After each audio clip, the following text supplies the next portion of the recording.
Hello everyone, good morning. কেমন আছেন সবাই? আশা করছি সকলেই ভালো আছেন, সুস্থ আছেন। আমার আজকের আরও একটি ব্লগে আপনাদের অনেক অনেক স্বাগত জানাই। মঙ্গলবার সকাল এখন 7টা বাজে। ওর বাবাকে বেগুনি মুড়িটা দিয়ে দিলাম, তারপর ওদের জন্য টিফিনটাও বসিয়ে দিলাম। ওদের টিফিনে আজকে চাউমিন করব, তাই চাউমিনটা একটু নুন দিয়ে সেদ্ধ করতে দিয়ে দিলাম। তারপর সবজি কাটতে যাচ্ছি, তখন দেখছি যে সব বেগুনগুলোতেই পোকা লেগে গেছে। আজকে ভাবছি যে সব কিছু সবজি দিয়ে একটা ঝোল করব। গ্রীষ্মকালে এই ঝোলটা খেতে বেশ ভালো লাগে, তো সেই জন্য চলে গেলাম আমাদের বাগানে গিয়ে বেশ ভালোই কচি কচি দুটো বেগুন পেলাম। সবজিগুলো সব কিছু কেটে নিয়ে চলে এসেছি রান্নাঘরে, রান্না বসাবো বলে। ততক্ষণে মেয়ে এসে একটু নেল পালিশ পরিয়ে দিল। একটা ব্ল্যাক কালারের নেল পালিশও কিনে এনেছে, সেটাই আমাকে দিয়ে পরীক্ষা করলো যে পরলে কেমন দেখতে লাগবে।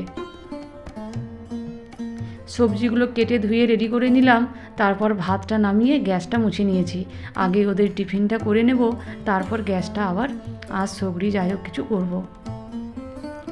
একেবারে একটুখানি সস দিয়ে দিলাম, তা না হলে টিফিন বক্সে যদি সসটা দিই সারা টিফিন বক্সটাতে সসটা লেগে যায়। সেই জন্য কড়াতে দিয়ে একেবারে নাড়াচাড়া করে দিলাম। সব সবজিগুলো কষে নিয়ে একটু থেতো করা আদা, হলুদ গুঁড়ো, লঙ্কার গুঁড়ো, জিরে গুঁড়ো, ধনে গুঁড়ো, একটু মিষ্টি, একটু নুন সব কিছু দিয়ে ভালো করে কষিয়ে নিয়ে একটু পাঁচফোড়ন আর একটু শুকনো লঙ্কা আর একটু হিং ভালো করে ভেজে নিয়ে আর ফোড়ন দিয়ে দিলাম। ঝোলটা তৈরি হয়ে গেল। আর এই ঝোলটা খেতে কিন্তু বেশ সুন্দর লাগে, আমাদের তো ভীষণ পছন্দ, বিশেষ করে ওর বাবার। ঝোলটা হয়ে যাওয়ার পর তিলের তরকারিটাও হয়ে গেল। আলু আর পেঁয়াজ ভেজে তিল বাটাটা দিয়ে ভালো করে শুকনো শুকনো করে ভেজে নিলাম। ছেলে বলল যে আজকে খেয়ে যাবে না, ও টিফিনে চলে আসবে। বলল যে আমাকে এখন টিফিনটা দিয়ে দাও আর আমি এসে ভাত খাবো। সেই জন্য ওকে একটু শশা কুচি, পেঁয়াজ কুচি, সস দিয়ে চাউমিনটা দিয়ে দিলাম আর মেয়েকে এইদিকে খাবারটা দিয়ে দিয়েছি। দুজনকে এখন আমি দাঁড়িয়ে দিতে যাচ্ছি স্কুলের জন্য। ছেলেকে এখনও অবধি সাইকেলটা দেওয়া হয়নি, তবে মেয়ে মাঝে মাঝে সাইকেলে যায়। ওর বাবা ওকে সাইকেলে যেতে বলেছে, কিন্তু ও আবার সাইকেলে কিছুতেই যেতে চায় না, বলবে যে আমার খুব গরম করে, খুব রোদ লাগে। তবে এরকম বাড়ির সামনে যদি টোটো এসে দাঁড়িয়ে থাকে, কারোর কি আর সাইকেলে যেতে ইচ্ছে করে? ব্যাস, ওদেরকে দাঁড়িয়ে দিয়ে চলে এলাম। এই যে করলা চচ্চড়িটা হতে বাকি ছিল, করলা চচ্চড়ি ওরা খায় না, সেই জন্য সকালে আর তাড়াহুড়ো করে করলাম না। ভাবলাম যে ওরা আগে যাক, তারপর করে নেব। আজকে অনেক সকালে ঘুম থেকে উঠেছিলাম, উঠোন ঝাড় দিয়ে ঘর দোর ঝাড় দিয়ে ভেবেছিলাম পুজোটা একেবারে সেরে নেব। কিন্তু উঠোন ঝাড় দিতে আর ঘর ঝাড় দিতে এতটাই দেরি হয়েছিল যে ঠাকুর প্রণাম করার আর সময় হয়নি।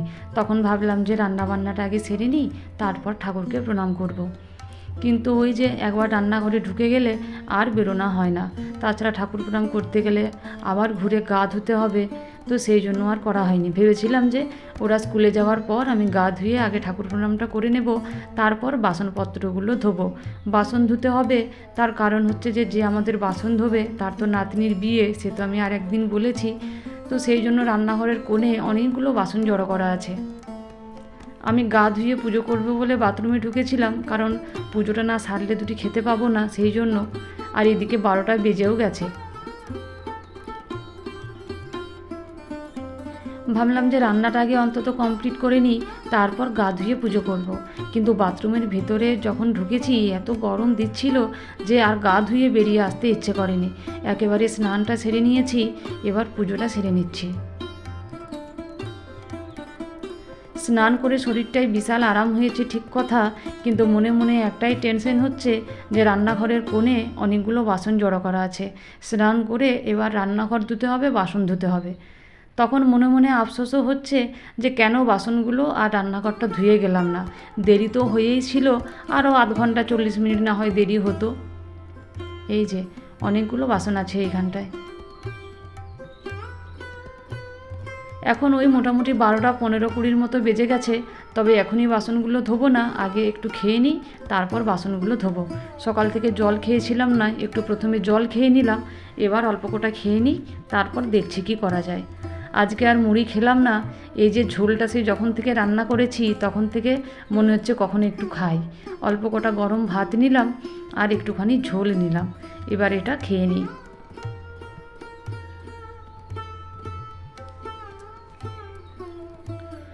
খাওয়া হয়ে গেছে।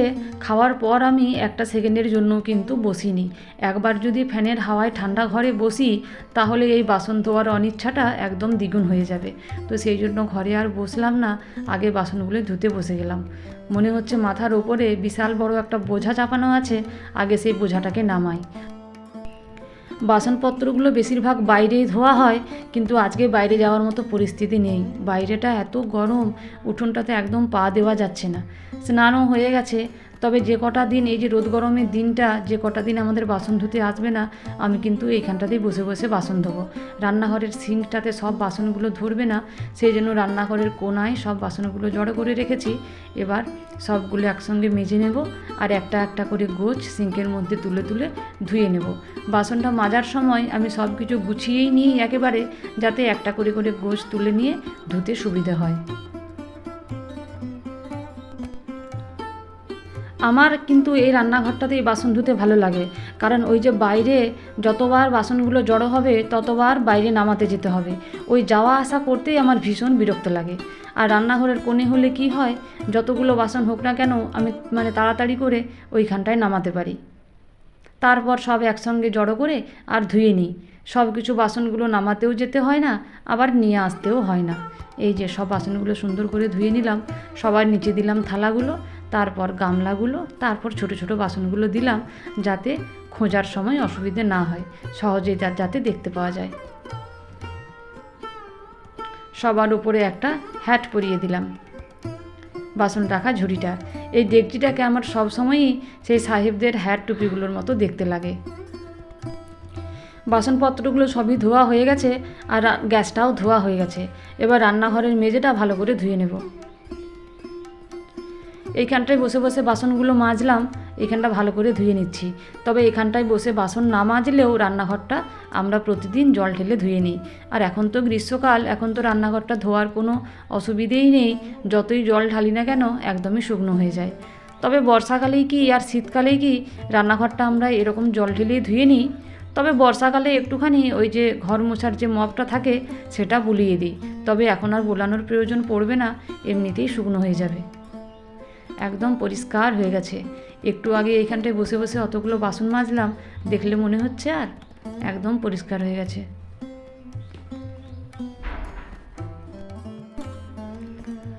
রান্নাঘর ধোয়া মোছা কমপ্লিট হয়ে গেছে। এবার চলে এসেছি একটুখানি ওপরে। আজকে আমাদের একজনের বিয়ে আছে, মানে ওই যে আমাদের বাসন ধোয় ওর নাতনির আজকে বিয়ে। তো সেই জন্য সেদিনে যে আমি শাড়িগুলো নিয়ে এসেছি সেগুলো থেকেই একটা দেখে নিচ্ছি যে কোন শাড়িটা দেওয়া যায়। এই শাড়িগুলো সবগুলোই ওই 430 থেকে 500-র মধ্যে আছে। এই যে কালো শাড়িটা, এইটার 500 টাকা দাম, এই গোলাপিটার হচ্ছে 430 টাকা দাম, আর এই শাড়িটা হচ্ছে 440 টাকা দাম। তো এই শাড়িটা একটু হলুদের ভাবটা বেশি আছে, তো ভাবলাম যে এটাই দিই, নতুন বিয়ের কোণে দেখতে ভালো লাগবে।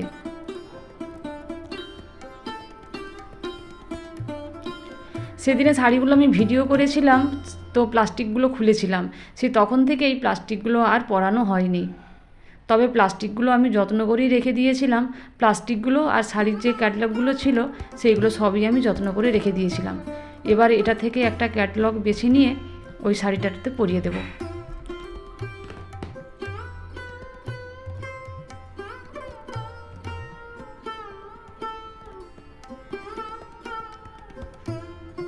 আমাদের এখানে একটা খেপি আছে, সে মাঝে মাঝেই আসে এই শাড়ির ছবিগুলো নেওয়ার জন্য। তার জন্যেও আরও মাঝে মাঝে এগুলো রেখে দিই যত্ন করে, যে আসার পরে দেব।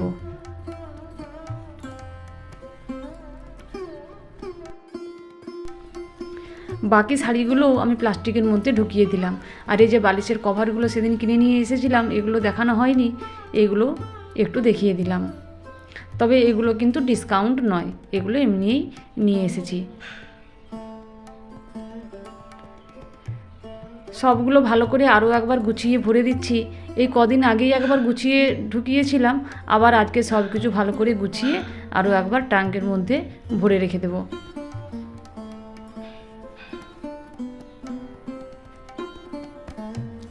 ব্যাস গোছানো কমপ্লিট হয়ে গেছে। এবার চলে যাব নিচে। ওপরতলাটায় এত গরম, মানে একদম ঘেমে স্নান করা হয়ে গেলাম। চলে এলাম নিচতলায়। এবার ফ্যানটা চালিয়ে কিছুক্ষণ বসবো ঠান্ডা ঘরটায়।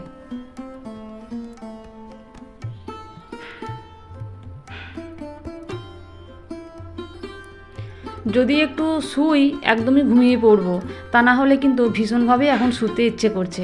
শুলেই এখনই সঙ্গে সঙ্গে ঘুমিয়ে যাব। এখনই ছেলেগুলো আসবে, ওর বাবা আসবে, তখন আবার ডাকলে শুনতে পাবো না।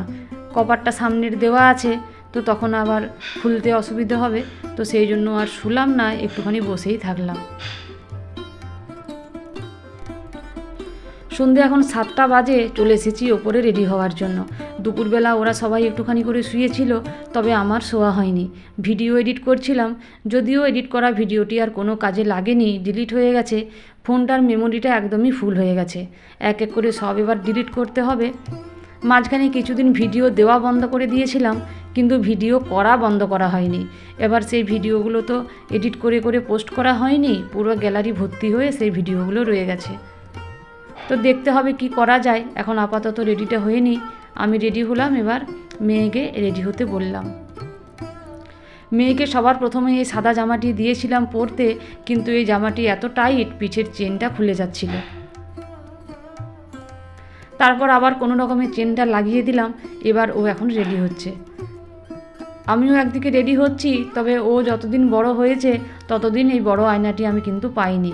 ওর বাবার একটা ছোট আয়না আছে দেওয়াল আলমারিতে, সেই আয়নাটা আমি নিয়ে রেডি হই। গরমে বেশি কিছু আর মাখবো না, ওই একটু পাউডার মেখে নেব। মেয়েরা যে তুলিটা দিয়ে পাউডার মাখে, আমি ওইটা দিয়ে আবার পাউডার মাখি না। আমি গেঞ্জি দিয়ে মাখতে যাচ্ছিলাম, তারপর মেয়ে ওর একটা স্মাইলি ব্যাগ দিল, সেইটা দিয়ে আমি এখন পাউডার মাখছি। এই ব্যাগটা একদম সেই পাউডারের মানে যে তুলি দিয়ে মাখা হয় সেই তুলির মতোই, সেটা দিয়ে এখন মেখে নিচ্ছি। বড় আয়না তো আমি কখনোই পাই না, এই ছোট আয়নাটা দিয়েই রেডি হচ্ছি। আয়নাটার পিছনে একটা দড়ি বাঁধা আছে, ওর বাবা এই আয়নাটা দিয়ে কলপ করে, চেয়ারের পিছন দিকে বাঁধে, তারপর মাথার পিছন দিকে ভালো করে সেট করে নেয়, তারপর কলপ করে। এই যে যেখানেই যাব, সেই যে শুরু থেকে মেয়ের সাজুগুজু শুরু হবে একদম বেরোবার পূর্ব মুহূর্ত পর্যন্ত। সবাই আমরা বিয়ে বাড়িতে পৌঁছে গেছি। আর এই যে এখানে গেটটা এত সুন্দর করেছে, খুব সুন্দর। আর খুব সুন্দর অনেকগুলো টুনি বাল্বের প্লেটও দেওয়া আছে। আমি যাচ্ছি, আমাদের ছর্দি যাচ্ছে, আর আমাদের তুতুন দিদি যাচ্ছে। আমাদের এই 3টে বাড়িতেই ও বাসন ধোয়, ওই জন্য আমাদের 3টে বাড়িতেই নেমন্তন্ন করেছে। এসে আমরা পৌঁছে গেছি।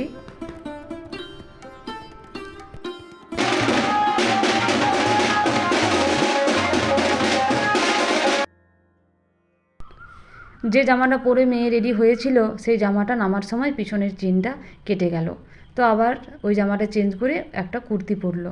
ওই জামাটা টাইটই হচ্ছিল, তো শেষমেশ চেঞ্জ করতেই হলো।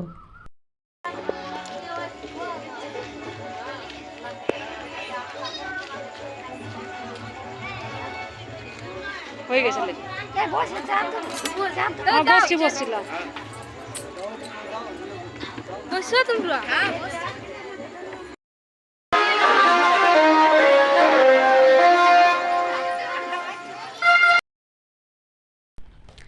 রান্নাবান্না সবই হয়ে গিয়েছিল, কিন্তু নিমন্ত্রিতরা তখনও পর্যন্ত এসে পৌঁছায়নি।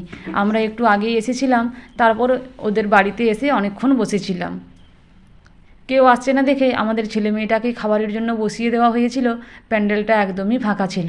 ভোজের আগে আর রনের পিছু, সেটা আজকে একেবারেই সত্যি হয়ে গেছে।